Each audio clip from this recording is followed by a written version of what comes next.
मेरी शादी वाले दिन मेरा 12 साल का देवर बहुत खुश था। मैंने हमेशा उसे अपना छोटा भाई समझा था और वह भी मुझे भाभी माँ कहकर पुकारना था। पति की मौत होने से कुछ दिन बाद मुझे अकेले सोने में डर लगता, तो मैं अपने देवर को अपने साथ बेड पर सुलाने लगी। सर्दियों की रात थी और एक बिस्तर में मुझे देवर के साथ सोना बहुत अजीब सा लगता था। देवर मुझसे काफी छोटा था।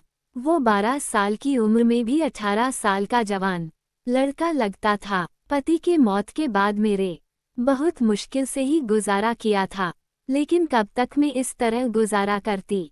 उस रात सोचा कि एक बार देवर को आजम के देखती हूँ। आंधी रात हुई तो देवर को हिलाकर देखा, तब गहरी नींद में था, लेकिन वह हाथ लगाते ही मेरी आंखें हैरत से फटी की फटी रह गई, क्योंकि मेरा देवर का 7 इंच 2 दिन पहले ही मेरा पति इस दुनिया से चला गया था।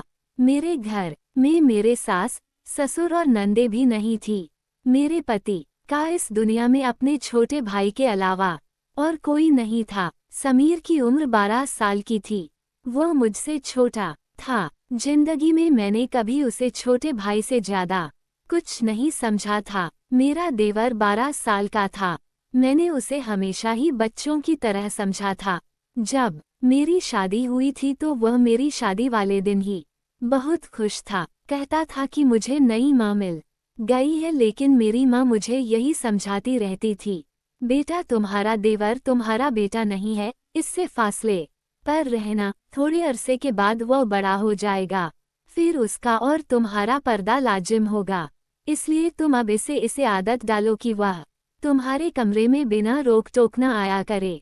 मैंने बहुत बार देखा है कि तुम्हारा देवर बिना वजह मुंह उठाए तुम्हारे कमरे में आता जाता है। बेटी तुम्हें ऐसा नहीं करना चाहिए। तुम एक शादीशुदा लड़की हो, तुम्हें अपनी पति की भी परवाह करनी है और निगाह वालों की भी। मैं अपनी माँ की बातें सुनती तो मुझे ऐसा लगता जमीर के बारे में मेरी माँ बहुत बुरा सोचती है, इसलिए मैं उनके बातों पर खापा होती थी। लेकिन जब आज मैं बेचारा हो गई, मेरा पति इस दुनिया से चला गया था, तो मेरी आंखों में आज सुबह रहे थे। मैं सोच भी नहीं सकती थी कि वो मुझे अपने 12 साल के भाई के ऊपर छोड़कर इस दुनिया से चला जाएगा। मेरी जिंदगी मुश्किल में पड़ गई थी। रो रो कर मेरा बुरा हाल था। रात के 12 बजे बज गए थे। मेरा देवर समीर अभी तक घर नहीं आया था। वह शायद अपने भाई के रिश्तेदारों के साथ मशरूम था।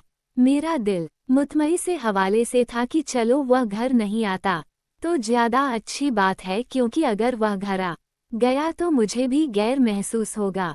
मुझे रह रहकर अपनी माँ की बातें याद आ रही थी, लेकिन इस लंबे घर के दरवाजे पर दस्तक हुई।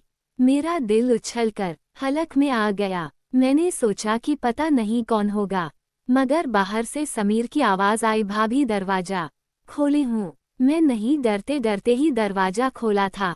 आज तो मुझे ये घर जंगल जैसे मालूम हो रहा था। समीर मुझे छोटा सा भेड़िया लग रहा था। पता नहीं क्यों मैं उसके बारे में इतना बुरा सोचने लगी थी। भाभी अपने खाना खाया? उसने मुझे मासूमियत से पूछा। नजरें झुकी हुई थी और साथ ही ये हाथ में एक थैली रखी हुई थी। थैली में चावल थे। चावल होटल वाले लगते थे। उसने एक प्लेट में चावल डाले और मेरे सामने लाकर रख दिए। भाभी मुझे खाना बनाना नहीं आता, मैं आपके लिए बाहर से लेकर आया हूँ, आप खा ले वरना यूं ही भूखी मर जाएगी। फिर उसने अजीब बात बोली, भाभी आप इस कमरे में सो जाए, दूसरा कमरा तो छत के करीब है। मुझे ऐसा लगता है कि आपको छत वाले कमरे के पास नहीं होना चाहिए, और अब तो सब लोगों को पता है कि हमारे घर में भाई की मौत हो गई है, तो कोई भी बुरी नीयत से हमारे घर आ सकता है। मैं हैरान थी कि समेत इतनी छोटी उम्र में ऐसी बातें क्यों कर रहा है। क्या उसे किसी ने कुछ कहा है? मगर जो बातें उसने की थी मुझे ठीक ही लगी थी। मैं उसके कमरे में चली गई। समीर का कमरा दूसरी तरफ था, जबकि मैं और मेरा पति छत के करीब वाले कमरे में रहते थे। मुझे बहुत अजीब लग रहा था। आज पहली बार मैं अपने कमरे के अलावा दूसरे के कमरे में आई थी। मगर जो कुछ मैंने अपने देवर के कमरे में देखा, मेरी तो आंखें फटी की फटी रह गई थी। कमरे का दरवाजा बंद करते ही मेरी नज़र ऐसी चीज पर पड़ी थी जिसने मेरे होश उड़ा दिए थे। वैसे तो वह 12 साल का बच्चा ही लगता था, लेकिन मेरी माँ की बात सही थी। समीर जो कुछ कह रहा था वह एक बड़ा और एक समझदार आदमी ही कर सकता है। समीर के कमरे में मैं अपना जेवर देखकर मेरा दिल खोल उठा था। मैंने तो उसे कई जगह पर कई तालों में छुपा रखा था, मगर यह सब कुछ समीर हाथ कैसे लग गया? बात बड़ी अजीब सी थी। मैं दिल में सोचने लगी कि मैं सुबह होते ही इसे इस बात का सवाल करूंगी, मगर उस वक्त मुझे सख्त नींद आ रही थी। ये सब कुछ समीर खान कैसे लग गया? बात बड़ी अजीब सी थी। मैं दिल में सोचने लगी कि मैं सुबह होते ही इसे इस बात का सवाल करूंगी, मगर उस वक्त मुझे सख्त नींद आ रही थी। मैंने दरवाजे को अंदर से कुंडी लगाकर अच्छी तरह लॉक कर लिया और फिर सोने की तैयारी करने लगी। पता नहीं क्यों मुझे बहुत नींद आ रही थी। हालांकि ये 2 दिन से मुझे ज्यादा नींद नहीं आ रही थी, पर आज मुझे लग रहा था जैसे समीर के लाए हुए चावल खाकर मेरी आंखों पर नींद की तारीख हो रही थी। दिल में सोचा कि कहीं चावल खाने से मुझे नींद तो नहीं आ रही, मगर इतना तो मुझे मौका ही नहीं मिला। जब मेरी आंख खुली तो सुबह के 10 बजे बज रहे थे। मैं हैरान हो रही थी कि आज मुझे इतनी नींद कैसे आ गई। हालांकि 2 दिन से मुझे बिल्कुल नींद नहीं आ रही थी, लेकिन आज चावल खाने के बाद मेरी आंखें ऐसी बंद हुई जैसे किसी को शराब पिला दी गई हो। मैं हैरान हो रही थी। ऐसा होना तो नहीं चाहिए।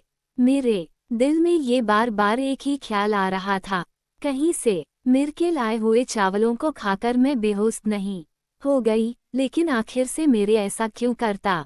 मैंने दिल में सोचा। आंखें मलती हुई मैं बाहर आई तो सामने समीर किचन में चाय बना रहा था। उसे देखकर मुझे बहुत बुरा लग रहा था। भाभी, आप सो गई थी? आपको बहुत अच्छी नींद आई ना? उसने मेरी तरफ पुकारते हुए देखकर कहा था। मैंने उसे में यही कहा, हाँ, आज मुझे बहुत ज्यादा नींद आई। तो क्यों नहीं आती भाभी? मैंने आपको चावलों में नींद वाली गोली मिला के दी थी। मैंने अपने दोस्त को बताया था कि मेरी भाभी को नींद नहीं आती। उसने मुझे कहा तुम इन्हें खाने में इनकी गोलियां मिला दिया करो, इससे वह आराम से सो जाएगी। मैं हैरान हो गई थी कि समीर इतनी घटिया हरकत कैसे कर सकता है। समीर, तुम ऐसा सोच भी कैसे सकते हो? तुम अपनी भाभी को बेहोश करना चाहते थे। नहीं नहीं भाभी, मैं तो आपको अच्छी नींद देना चाहता था। अब आप अच्छी खासी तरोताजा लग रही है।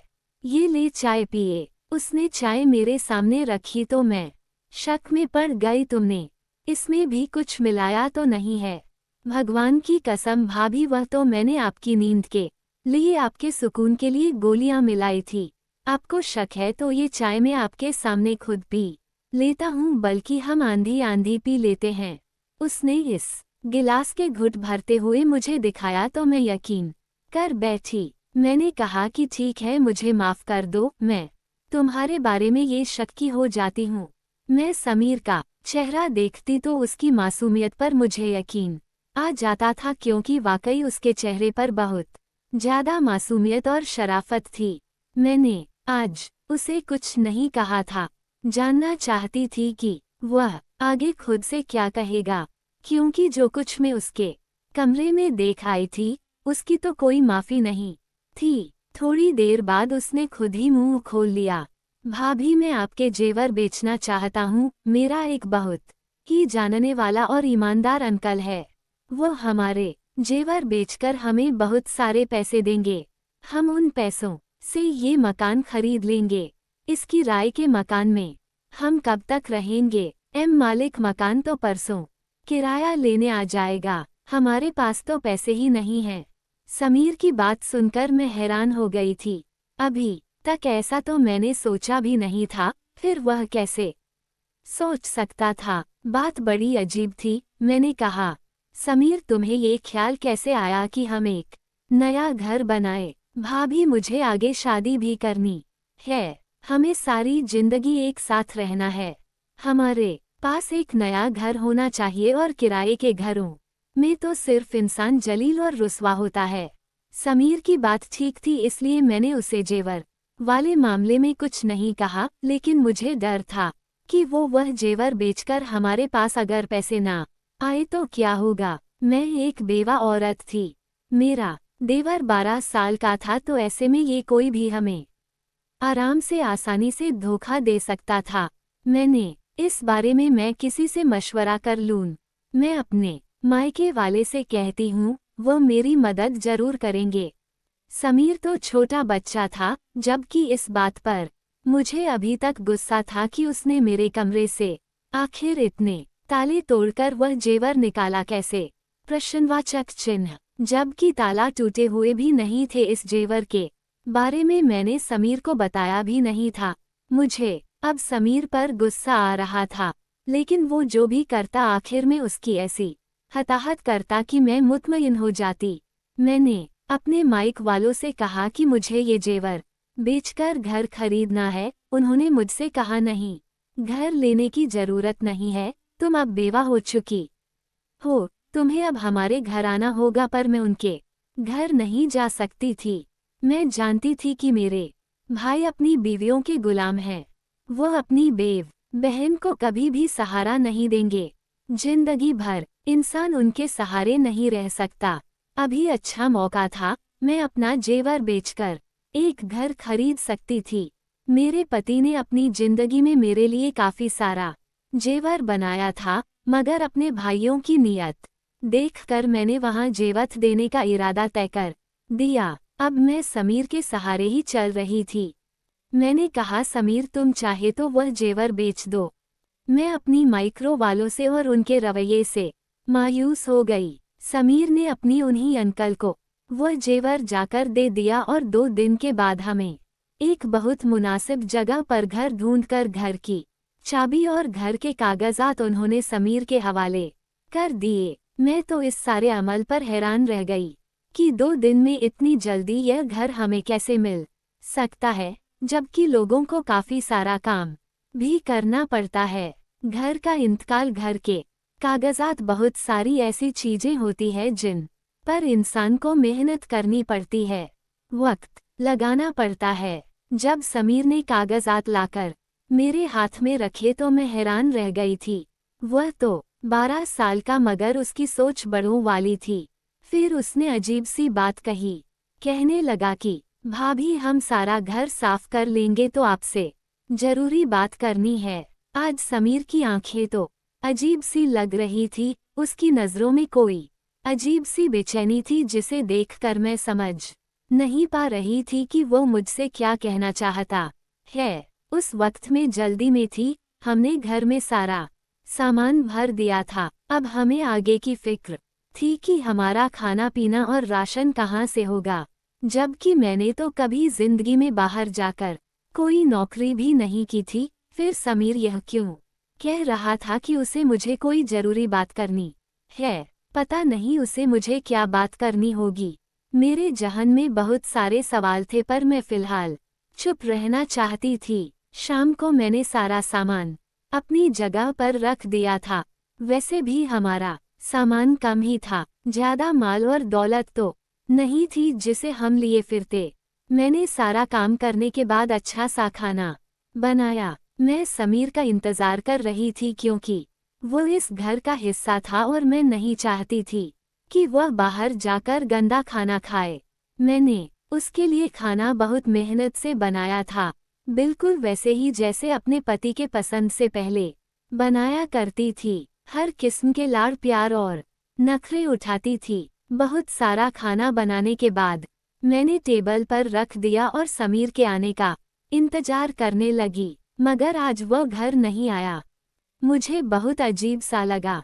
उसे इस वक्त घर होना चाहिए था, जबकि रात के 10 बजे बज गए थे। भाई के मौत से पहले तो वह शाम को तकरीबन 5 बजे घर आ जाता था और उसके बाद कभी घर से बाहर नहीं निकलता। हम लोग जब बाहर आइसक्रीम खाने जाते तो वह हमारे साथ जरूर जाता, लेकिन अकेला तो कभी घर से बाहर नहीं गया। मुझे डर लग रहा था। मैं उसका इंतजार करने लगी, यहाँ तक कि यह रात के 12 बजे उसने दरवाजे पर दस्तक दी। मैंने गुस्से से दरवाजा खोला, उस पर बरस पड़ी। कहाँ रह गए थे तुमसे मीर, तुम्हें शर्म नहीं आती? मैं तुम्हारी बेवा भाभी तुम्हारा इंतजार कर रही थी। मैंने तुम्हारे लिए खाना बनाया और तुम हो कि अपने भाई के जाते ही आवारा गर्दिया करने लगे।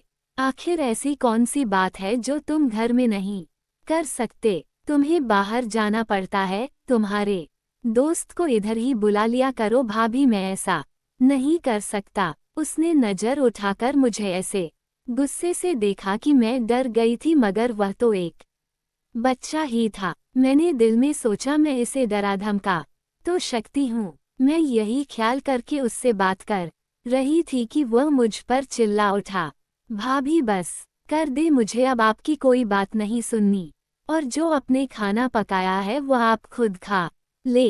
ये कहकर वह अपने कमरे की तरफ चल गया।